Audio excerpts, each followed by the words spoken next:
Hi friends, మధ్యప్రదేశ్ని heart of India అని కూడా పిలుస్తారు. ఎందుకంటే ఇది మన దేశానికి సెంటర్లో ఉంటుంది. మన దేశంలో సంస్కృతి సంప్రదాయాలను నింపుకున్న రాష్ట్రాల్లో ఇది ఒకటి. రాజస్థాన్లోనే ఈ మధ్యప్రదేశ్ని కూడా ఇంకా రాజ్య పాలనలో ఉన్నట్టే ఉంటుంది. ఈ రాష్ట్రంలో ఎన్నో పురాతన కట్టడాలుంటాయి. అయితే ఇవి ఎంత ప్రాముఖ్యతను సంతరించుకున్నాయో అంతే మిస్టీరియస్ కూడా. ఈ రోజు నేను మధ్యప్రదేశ్లో ఉన్న టాప్ అత్యంత పురాతన కట్టడాలు అలాగే అత్యంత రహస్య ప్రాంతాలను మీకు చూపించబోతున్నాను. మరి ఈ వీడియోని ఎక్కడ స్కిప్ చేయకుండా ఫుల్గా చూడండి. అంతేకాకుండా ఇప్పటి వరకు మన ఛానల్ని సబ్స్క్రైబ్ చేసుకోకపోతే ఇప్పుడే సబ్స్క్రైబ్ చేసుకోండి. ముందుగా రైసన్ పోర్ట్. రైసన్ కోట దాదాపుగా 800 సంవత్సరాల క్రితం నిర్మించిన కోట. భోపాల్కు దగ్గరలో ఉంది. ఎత్తైన గోడలు, విశాలమైన ప్రదేశాలు, అందమైన కొలను దీని ప్రత్యేకతలు. దీన్ని దాదాపుగా 4వ శతాబ్దంలో పల్లవ రాజు నిర్మించారు. దాదాపుగా 15వ శతాబ్దం వరకు వివిధ రాజులు ఈ కోటను ఏలారు. 18వ శతాబ్దంలో భోపాల్ నవాబ్ స్వాధీనం చేసుకున్నాడు. ఈ కోటను అక్బర్ అలాగే షేర్ షా కూడా పాలించారు. ఆ తర్వాత 1947లో మన దేశానికి ఇండిపెండెన్స్ వచ్చిన తర్వాత కేంద్ర ప్రభుత్వం ఆధీనంలోకి వెళ్ళింది. ఇంకా ఇది ఎలా ఫేమస్ అయిందంటే ఇక్కడ రాజు తన రాణిని చంపేస్తాడు. ఈ విషయాన్ని చివర్లో చెబుతాను. ఇదంతా బాగానే ఉంది. అసలు మిస్టరీ ఎక్కడ ఉంది అనుకుంటున్నారా? అక్కడికే వస్తున్నా. ఈ కథలో ఇంతకు ముందు ఈ కోటను పాలించిన రాజుల్లో షేర్ షా ఉన్నాడు కదా. అతను అంతకు ముందున్న రాజుపై యుద్ధం చేసి గెలిచి ఈ కోటను స్వాధీనం చేసుకోలేదు. చీటింగ్ చేసి స్వాధీనం చేసుకున్నాడు. అతను చేసిన మోసానికి అప్పటికే ఆ కోటలో ఉన్న సూర్య అనే రాజవంశీకుడు సాయం చేశాడు. ఆ టైంలో ఈ కోటను రాజా పూర్ణిమల్ పాలిస్తున్నాడు. అతను శత్రువుల నుంచి తన భార్యను కాపాడేందుకు ఆమె తలను నరికేశాడు. ఆ రాణి ఇప్పటికీ ఈ కోటలో తిరుగుతూ ఉంటుందని అక్కడ ప్రజలు నమ్ముతారు. అలాగే ఈ కోటలో ఉన్న ఒక రాయి బంగారంగా మారుతుందని కొంతమంది నమ్ముతారు. ఏదో ఒక మెటల్ ఉంటుంది, దాన్ని తీసుకొచ్చి ఈ రాయిని టచ్ చేస్తే అది బంగారంగా మారిపోతుందట. కానీ ఆ మెటల్ ఏంటి అనేది ఎవరికీ తెలియదు. అందుకే ఈ రాయి కోసం, ఈ కోట కోసం ఇక్కడ ఎన్నో యుద్ధాలు జరిగాయి. ఎంతోమంది ప్రాణత్యాగం కూడా చేశారు. ఇక next balancing rock. Balancing rock దీన్ని కదిలించడం ఎవరి తరం కాదు. ఆఖరికి భూకంపం కూడా దీన్ని కదిలించలేకపోయింది. సాధారణంగా ఏదైనా విషయం వింతగా ఉంటే జనమంతా దాని గురించి రకరకాలుగా చూడడానికి చెప్పుకోవడానికి వస్తారు. మధ్యప్రదేశ్లో ఈ రాక్ గురించి కూడా అంతే. అందుకే ఇక్కడకు ప్రతిరోజు ఎంతోమంది టూరిస్టులు వస్తారు. ఇది జబల్పూర్లో ఉంది. ఒక రాయిపై ఇంకొక రాయి ఉంటుంది. అయితే అది దాన్ని బ్యాలెన్స్ చేసుకుంటూ ఉంటుంది. బ్యాలెన్సింగ్ అంటే ఏదో మొత్తానికి ఒక రాయి పైన ఇంకొక రాయి ఉంచేందుకు కాదు. భూకంపం వచ్చినా సరే ఈ రాయి కదలదు, కింద పడదు. ఇక నెక్స్ట్ వన్ గ్వాలియర్ కోట.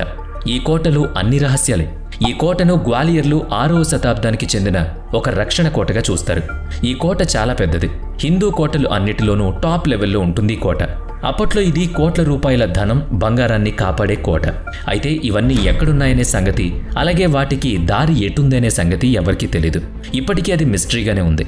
అసలు దీని గురించి తెలుసుకునేందుకు పురావస్తు సైంటిస్టులు ఆ ప్రాంతంలో సర్వేలు కూడా చేస్తున్నారు. అయితే 2018లో జరిపిన సర్వేలో కొత్త విషయాలు బయటపడ్డాయి. ఈ కోట లోపల ఉన్న ట్రెజరీలో బంగారం, సిల్వర్ ఆభరణాలున్నాయి. అలాగే అవి ఉన్న గదిని ఓపెన్ చేయాలంటే ఒక కోడ్ ఉంటుంది. ఈ కోటను సెంచరీల పాటు రాజులు పాలించారు. ఈ కోట సింధియా వంశానికి చెందింది. ఈ కోటలో ఇంకొక ప్రత్యేకత ఏంటంటే 400 ఏళ్ల క్రితమే ఈ కోటలో వాటర్ హార్వెస్టింగ్ సిస్టమ్ను తయారు చేశారు. ఇప్పటికీ అది అలాగే చెక్కు చెదరకుండా ఉందన్నమాట. ఇక నెక్స్ట్ వన్ కకన్ మఠ్ మందిర్. ఇది 1000 ఏళ్ల క్రితం నాటి మందిరం. ఈ మందిరాన్ని భూతాలు నిర్మించాయి అని చెబుతారు. 1000 ఏళ్ల క్రితం ఈ ప్రాంతాన్ని పాలించిన రాజా మహారాజ్ చాలా మందిరాలను నిర్మించారు. ఇప్పటికీ ఆ కట్టడాలు ఎంతో మందిని ఆకర్షిస్తూ ఉన్నాయి. అయితే ఈ మందిరాన్ని కూడా ఆ రాజే నిర్మించాడని కొందరు అంటూ ఉంటారు. కానీ అలా అయితే ఈ మందిరానికి భూతాల మందిరం అని ఎందుకు పేరు వచ్చింది? ఈ మందిరం ఎగ్జాక్ట్గా మధ్యప్రదేశ్లోని ఒక మధ్య ప్రాంతంలో ఉంటుంది. ఈ టెంపుల్లోకి ఎంటర్ అయ్యే ముందు అటు ఇటు 2 పిల్లర్స్ ఉంటాయి. శిఖరం ఎంతో ఎత్తులో ఉంటుంది.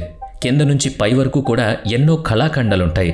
1000 ఏళ్ల క్రితం నిర్మించిన ఈ మందిరంలో శివుడు కొలువై ఉంటాడు. ఎటువైపు చూసినా హిందూ దేవతల విగ్రహాలు దర్శనమిస్తాయి. కొన్ని శిథిలావస్థలో ఉన్నట్టు కూడా కనిపిస్తాయి. ఎందుకంటే మన సంపదపై విదేశీయులు చేసిన చొరబాట్లు, దాడులు అలాంటివి మరి. ఇక next one Dow industrial complex.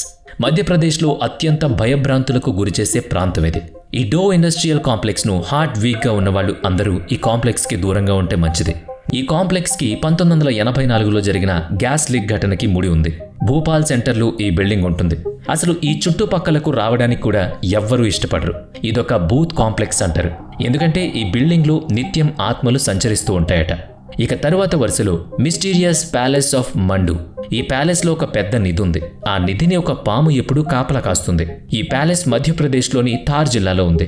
దాదాపుగా 700 ఏళ్ల క్రితం నిర్మించిన ప్యాలెస్ ఇది. ఈ ప్యాలెస్ స్ట్రక్చర్ ఎంతో అద్భుతంగా ఉంటుంది. ఈ ప్యాలెస్లో ఎన్నో రహస్యాలు కూడా ఉంటాయి. ఇందులో మొదటిది ఏంటంటే, ఈ ప్యాలెస్ సగం భూమి మీద ఉంటే మరో సగం గాల్లో ఉంటుంది. అంటే ఈ ప్యాలెస్లోకి ఎంటర్ అవ్వాలంటే అదొక గొప్ప అనుభూతి. ఈ మహల్ కూడా నది ఒడ్డున ఉంటుంది. ఈ మహల్లోకి వెళ్ళడానికి ఇంకా కొన్ని సీక్రెట్ ద్వారాలు కూడా ఉన్నాయట. ఈ మహల్ లోపలికి వెళితే శిథిలావస్థలో ఉన్న బిల్డింగ్స్ కనిపిస్తాయి. ఇక్కడ ఎక్కడో నిధి కూడా ఉందని స్థానికులు చెబుతూ ఉంటారు. ఇక నెక్స్ట్ వన్ బల్వంతరావు కోట. ఇది గ్వాలియర్లోని హరశంకర్పురంలో ఉన్న కోట. బల్వంతరావు కోటకి మరో పేరు బలవంత్ బయ్యా. బల్వంతరావు సింధియా వంశానికి చెందిన రాజు. ఇతనొక కళాకారుడు, అలాగే మంచి ఆర్కిటెక్చర్ కూడా. ఇప్పుడు ఈ కోట శిథిలావస్థలో ఉంది. ఇక్కడకు రావడానికి జనం భయపడతారు. ఎందుకంటే దీని చుట్టూ ఎన్నో శిథిలావస్థల్లో ఉన్న బిల్డింగ్స్ ఉంటాయి. అవన్నీ కూడా చాలా భయంకరంగా దుర్భేద్యంగా ఉంటాయి. ఇక నెక్స్ట్ వన్ ఘడియా ఘాట్ మాతాజీ మందిర్. మీరు గుడులకు వెళ్ళేటప్పుడు దీపాలు దేంతో వెలుగుతుంటాయి? నూనె వేస్తేనే కదా. కానీ మధ్యప్రదేశ్లో ఉన్న ఘడియా ఘాట్ మాతాజీ మందిర్లో అలా కాదు. ఇక్కడ నీళ్లు పోస్తే దీపాలు వెలుగుతాయి. ఈ మందిరం మాల్వాలో నల్కెడా గ్రామానికి 15 కిలోమీటర్ల దూరంలో ఉంది. గత 5 ఏళ్ల నుంచి ఈ టెంపుల్లో దీపాలు నీళ్లతోనే వెలుగుతున్నాయి. అయితే ఈ గుడి పూజారి ఏమంటారంటే, అంతకుముందు నెయ్యి, నూనెతో దీపాలు వెలిగేవి. అయితే ఒకరోజు మాతాజీ కల్లోకొచ్చి నీళ్లతో దీపం వెలిగించమని చెప్పిందట. ఇక అప్పటి నుంచి ఉదయాన్నే నీళ్లు పోసి దీపాలు వెలిగిస్తారు. ఈ గుడి పక్కనే ఉన్న నదిలోంచి ప్రతిరోజు నీళ్లు తీసుకొచ్చి దీపాలు వెలిగిస్తారు. ఇంకొక ఇంట్రెస్టింగ్ విషయం ఏంటంటే, వర్షాకాలంలో ఇక్కడ నదిలోని వాటర్ లెవెల్ పెరుగుతుంది. దీనివల్ల ఆ సమయంలో దీపాలు వెలిగించడం కుదరదు. అయితే ఒక గిన్నెలో నీళ్లు పోసి దీపం వెలిగించి ఉంచేస్తారు.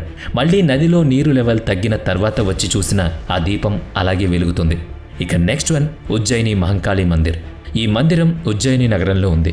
భగవంతుడైన శివుణ్ణి పూజించే ఈ మందిరం జ్యోతిర్లింగాల్లో ముఖ్యమైనది. ఈ మందిరం దేవి మహంకాళికి అంకితం. ఇది సతీదేవి శరీర భాగంలోని మోచేయి పడిన ప్రదేశం. అష్టాదశ శక్తిపీఠాల్లో ఇది 9వ శక్తిపీఠం.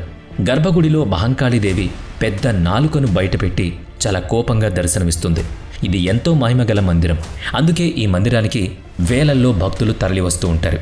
మరి మన దేశానికి సంబంధించిన ఈ వారసత్వ కట్టడాలు, కోటలు, మందిరాలు మీకెలా అనిపించాయి?